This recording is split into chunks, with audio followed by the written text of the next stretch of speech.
Na va, pažiūrėkit, paroda apie Kautrą. Ja dabar važiuosiu. Pasirodo jau tiek metų gyvuoja.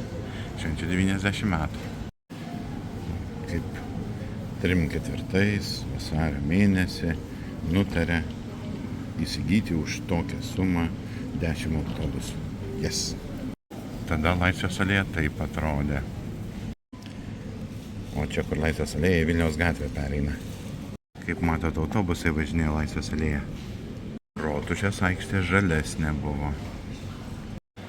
Kauno miesto centralinės autobusų stoties, matosi, iš didžiosios rašo viską, vidujinės tvarkos taisyklės. Pavyzdžiui, jeigu nedraudžiama mėtyti šiukšlės, bet kur čia yra, va, neatsako už pražuvusį bagažą.